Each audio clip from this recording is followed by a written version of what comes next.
Well, first of all, thank you for doing this. It's really an honor for us to be doing this interview. Um, I wanted to start asking you what attracted to you in the first place to this part, to the part of Olivia. Well, I really wanted to do a fighting movie. I kept saying, I want to do a fighting movie. I want to do a fighting movie. And then boom, here's a fighting movie. One, first reason. Second reason, because it was so funny when I read it. Everything was on the page, it was hilarious. So I was just like, hell yeah. You read a lot of comedy scripts and things are dead, they're old, they're new, and this was awesome.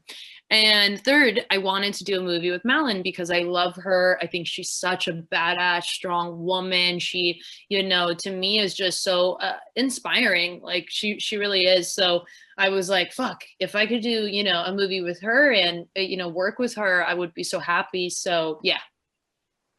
But also, this is kind of blew my mind. You have been working for a really long time. Like, your career is amazing. When you see the amount of credits that you have and how young you are, because you're only 23, and yet you have had the career of someone who is easily 10 years older than you. And how is it like for you when you accept a part? Like, how important it is for you, the people that you're going to work with? So important. I mean, that can be hard, right?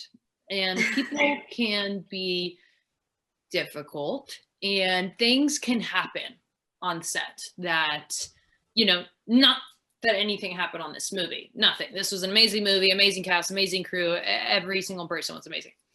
But as an actor, you do have some experiences. And I think that, I love acting. But if I'm not happy, it's not worth it. I've been working so long, my whole life. All I've ever done is work. And if I'm going to keep working and it's not going to be fun, well, fuck that. I will not do it then, because what of my career is at the cost of my happiness. Right. So I want to be a lot more choosy, a lot more specific with the roles that I take, and, finding the approach that makes me the happiest to filming. So yeah, working with people is debatably the most important part. Knowing who you're working with and having a good experience is, makes the movie. Exactly. Yes. You talked about that you wanted to make a fighting movie, and there's a lot of fighting in this movie, which is awesome. Like, it's basically the plot. How was the physical preparation for you for this part? It was so small, and I really wanted to do a lot more, but timing and budgets and all these things that come into play, kind of stopped us from doing more fight training. But luckily I box, for fun. And my brother is a fighter. And so I've grown up, you could say, in the fighting world. And I'm a dancer, and fighting is a lot like dancing in the sense of memorization and steps and making your body do exactly what you want it to at the exact force that you want it to. It's very similar to dancing, you could say, in that sense. So I'm a natural for sure, which made the process so clean. Thank goodness. So easy, because we only had 2 days to learn the fights. And the last big fight we learned while we were shooting on the day. We learned it on the day. And, when you're doing stunts and I'm doing I'm taking someone with my legs and then I'm flipping them, these are, anything can go wrong. You're flipping people with the body. So, but luckily we had the best stunt coordinators and, the best stunt girls. Everyone was so safe. And, it would just, it was a great vibe. Thank goodness, because it was a lot of stunts in a very short amount of time to learn. Yes, and it really sounds like you have a great time doing this movie. And I was reading, and you also filmed this movie on location. You have to go to a different place to shoot the movie, right? Mm-hmm. Yeah. Where did we go? this movie? Puerto Rico. Puerto Rico. How is also that experience at the same time and saying like, I have to learn this fighting scene in such a short time and also be filming in another place? Like, how is the great experience that you take out of this movie? Like one moment that you say, this made it all worth it. I think that a lot of the experience makes it all worth it. You know, working with new people, getting to see a different culture, getting to experience how people work on different sets in different parts of the world, you know, getting to work with our director and the actors. And even though I was sick as a dog on the movie, I still had such a fun time because, you know, it's all worth it. It's all worth it. And I think when I see the fighting scenes, that makes me happy. It makes me feel like it's 100% worth it because I love, you know, fighting. I think it's badass as fuck. I think every woman should learn how to throw a punch and take a punch. You know, it's hella makes you feel fearless, makes you feel unstoppable. You know, and every woman deserves to feel that way. So yeah, it's all worth it. It's also kind of the message of this movie. You when it ended, you're there sitting like, I have to learn how to fight. At least that was what I take out of this. It was like, I would like to get up there and throw some punches, even though I'm really bad at it. But you also you're involved in this movie in another scenario, not just as an actress. You're also an executive producer, and you have been doing this, with a lot of your movies and a lot of your projects. How is that? When did you decide that you wanted to get involved in more than the acting aspect of your work? I mean, for a really long time, I've always, you know, been the actor that's behind the camera, asking the DP questions, asking the gaffer questions, asking anyone I can ask a fucking question. Honestly, I'm gonna ask them a question.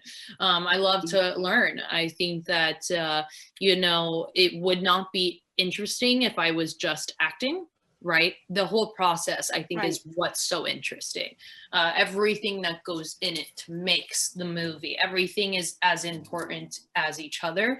So, yeah, I've for a long time, you know, and I love to write. I've been writing a lot this year. I've written a TV show and some animation, and I started directing. I love to direct. I love everything about writing and directing and, you know, producing. Learning about the process and getting to do it firsthand, you know, has just been all the more obviously helpful. So for me, it's like always makes sense to produce the projects I work on because I'm so involved in the creative aspect of it. You know, I'm just so involved. So it's, you know, it makes sense for me. You have just said the next thing that I wanted to ask you is that you are involved in a lot of aspects about your job. You love directing. You have written a lot of things, like you have done scripts, you have done your own book, and you're working in other things. How do you manage to get the time? Because if you read what you do, it feels like humanly impossible. Like I have been seeing all the things that you do, and every year you have a lot of things. Right now you have 9 projects in post-production. How do you manage to make the time or to choose what thing you want to do? What do you want to put your time and effort into? Honestly, just talking about it stresses me out because the whole situation is so I'm sorry. I want to do so many things and I feel like I never have enough time because everything, you know, it's just, and yeah, it's been getting to the point where, you know,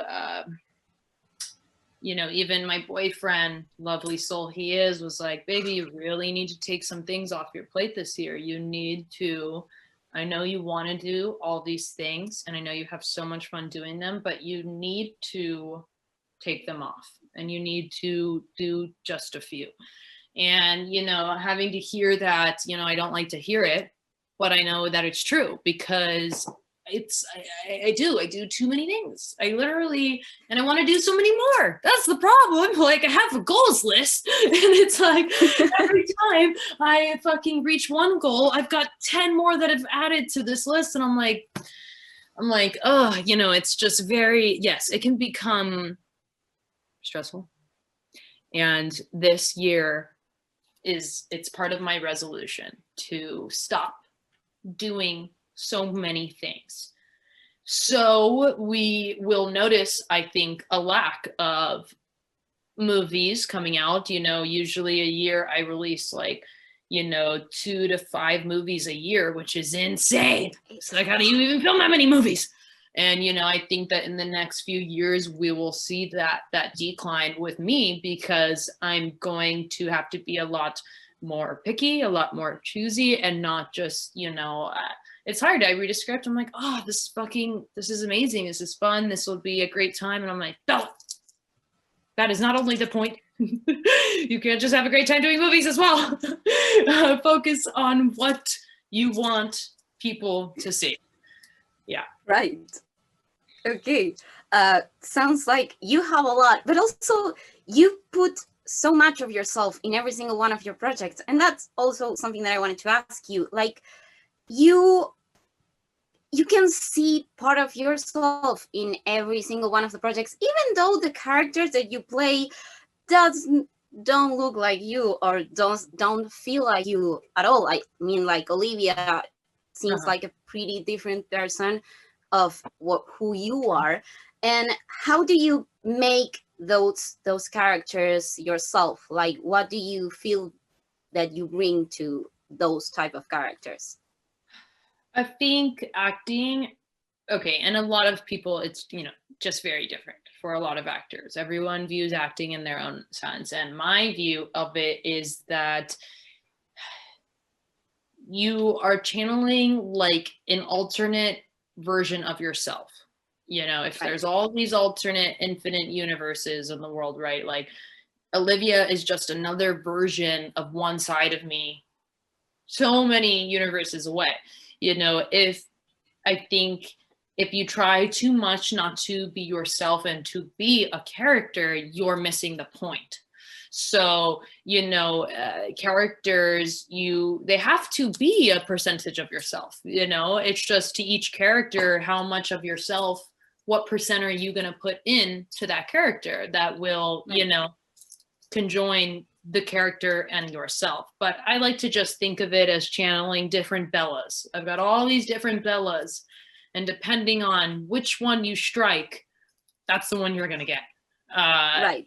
You know, and I can feel these characters, they like wear and tear on me. I can feel them after I play them, depending on how long I play them for, they stick with me longer. You know, if I'm playing a depressed character for 3 months, 4 months after I do the movie, I'm depressed.